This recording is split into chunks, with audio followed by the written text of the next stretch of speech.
لك الحمد يا الله الصلاة والسلام عليك يا رسول الله وعلى آلك وأصحابك يا نور الله صلى الله تعالى عليه وآله وسلم. أعوذ بالله من الشيطان الرجيم. بسم الله الرحمن الرحيم. فهزموهم بإذن الله وقتل داود جالوت وآتاه الله الملك والحكمة وعلمه مما يشاء ولولا دفع الله الناس بعضهم ببعض لفسدت الارض ولكن الله ذو فضل على العالمین. ترجمہ کنز الایمان. تو انہوں نے ان کو بھگا دیا اللہ کے حکم سے اور قتل کیا داؤد نے جالوت کو، اور اللہ نے اسے سلطنت اور حکمت عطا فرمائی اور اسے جو چاہا سکھایا. اور اگر اللہ لوگوں میں بعض سے بعض کو دفع نہ کرے تو ضرور زمین تباہ ہو جائے، مگر اللہ سارے جہان پر فضل کرنے والا ہے. جالوت اور طالوت ان دونوں کا ذکر چل رہا تھا، اور اب یہ وہ آخری مرحلہ جس میں جالوت نامی بادشاہ کا جو لشکر تھا اور اس کے لشکر کو طالوت نامی بادشاہ جو تھے ان کے ذریعے سے کیسے تباہ و برباد کیا گیا، یہ آخری مرحلہ سماعت فرمائے. جب دونوں لشکر میدان جنگ میں آمنے سامنے ہوئے تو جالوت نے بنی اسرائیل سے مقابلہ کرنے والا طلب کیا. دونوں لشکر آمنے سامنے ہیں، اور جب اس نے جالوت نے بنی اسرائیل میں سے اپنے مقابلے کے لیے بلایا کہ ہے کوئی جو مقابلہ کرے مجھ سے. اچھا، یہ اتنا لہیم شہیم تھا، اتنے اونچے اونچے قد کے تھے یہ لوگ کہ اچھے موٹے کٹے اور بہت اونچا قد تھا. دیکھنے والا دیکھ کر کے ہی آدھا اس کا خوف جو ہے اور زیادہ بڑھ جائے، اس قدر ان کی قوت اور طاقت تھی، اس قدر لمبے اور چوڑے قد کے تھے یہ لوگ. اب جیسے ہی وہ اس کی قوت و جسامت دیکھ کر جب سنا کہ وہ مقابلہ کرنے کے لیے بلا رہا ہے تو گھبرا گئے طالوت کے سپاہی، کیونکہ وہ بڑا جابر، مضبوط، شہزور اور بڑا قد آور بلند شخص تھا. طالوت نے اپنے لشکر میں اعلان کیا کہ جو شخص جالوت کو قتل کرے میں اپنی بیٹی اس کے نکاح میں دے دوں گا. یہ طالوت جو تھے انہوں نے اعلان کر دیا، اور آدھا ملک اسے دے دوں گا، یعنی آدھی سلطنت اس کے نام کر دوں گا. لیکن اس میں کسی کا جواب نہیں آیا. طالوت نے حضرت شمویل علیہ السلام سے عرض کیا، یہ اس وقت کے پیغمبر، کہ بارگاہ الہی میں دعا کریں. آپ علیہ السلام نے دعا کی تو بتایا گیا کہ حضرت داؤد علیہ السلام جالوت کو قتل کریں گے. کون؟ حضرت داؤد علیہ السلام. اچھا، ابھی یہ اجاگر نہیں ہوئے تھے اور ان کا ذکر بھی دور دور تک کے لوگوں کی نگاہوں میں نہیں تھا، لیکن پیدا ہو چکے تھے حضرت داؤد علیہ السلام. حضرت داؤد علیہ السلام کے والد کا نام تھا ایشا، اور حضرت داؤد علیہ السلام کے جو والد تھے ایشا وہ طالوت کے لشکر میں تھے.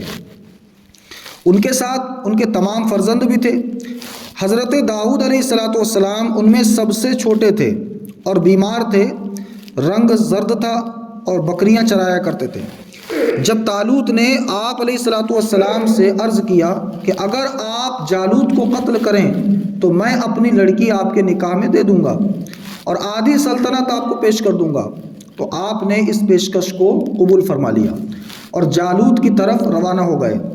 لڑائی کی صفیں بندھ گئیں اور حضرت داؤد علیہ السلام اپنے دستے مبارک میں گوفن یعنی پتھر پھینکنے والی رسی لے کر جالوت کے سامنے آ گئے.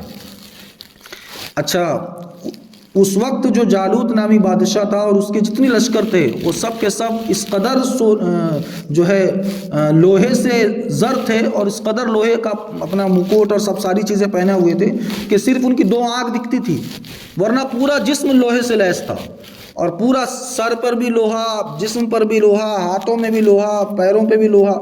یعنی کوئی وار کسی بھالے کا، کسی خنجر کا، کسی تلوار کا ہو تو اتنی آسانی سے جالوت کو کوئی ہلاک نہیں کر سکتا، لیکن قدرت، دیکھیے جب قدرت اگر بدلہ لینے پر آئے تو اس کے لیے کوئی یہ بڑی بات نہیں۔ پروردگار چاہے تو بولتے ہیں نا، نمرود کو ایک مکھی سے ہلاک کر دے، مچھر سے ہلاک کر دے، اور پروردگار چاہے تو بڑے سے بڑے بادشاہ بھی اگر اللہ کی قدرت سے بنائے گئے ہیں تو پھر اس کو دنیا کی کوئی طاقت نہیں مٹا سکتی، اور دنیا کی کوئی طاقت اس کو ہلا نہیں سکتی۔ لیکن اللہ تبارک و تعالیٰ جب اگر انتقام لینے پر آئے تو قدرت سے پھر کوئی چیز نہیں بچی جا سکتی۔ جالوت کے دل میں آپ کو دیکھ کر دہشت پیدا ہوئی، مگر اس نے باتیں بہت متکبرانہ کی اور آپ کو اپنی قوت سے مرعوب کرنا چاہا۔ آپ نے اپنی اس رسی میں پتھر رکھ کر مارا اور اس کی پیشانی توڑ کر پیچھے سے نکل گیا، اور جالوت اسی وقت جب وہ پتھر جیسے ہی جالوت کے سر پر پڑا حضرت داؤد علیہ السلام کے ہاتھوں سے، تو وہ جیسے ہی اس کے سر پر پڑا جالوت کے، وہ پتھر پیشانی پر لگا اور پیشانی پر لگنے کے بعد پیچھے سے نکل گیا۔ اسی حالت میں جالوت فوراً زمین پر گرا اور مر کر کے ہلاک ہو گیا۔ حضرت داؤد علیہ السلام نے اسے لا کر طالوت کے سامنے ڈال دیا۔ تمام بنی اسرائیل بڑے خوش ہوئے، اور طالوت نے حضرت داؤد علیہ السلام کو حسب وعدہ نصف سلطنت دیا اور اپنی بیٹی کا آپ کے ساتھ نکاح کر دیا۔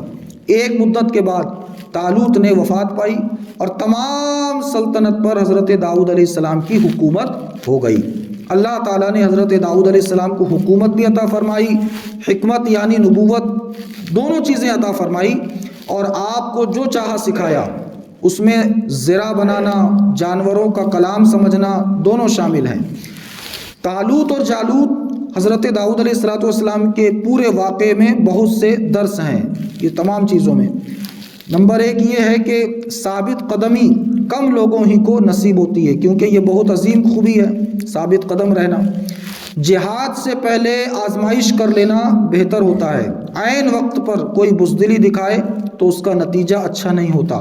حالت امن میں فوج کی تربیت اور محنت و مشقت اسی مقصد کے لیے ہوتی ہے۔ اس کے ساتھ ساتھ یہ بھی معلوم ہوا کہ کسی بڑے امتحان سے پہلے چھوٹے امتحان میں سے گزر لینا چاہیے، اس سے دل میں قوت پیدا ہوتی ہے۔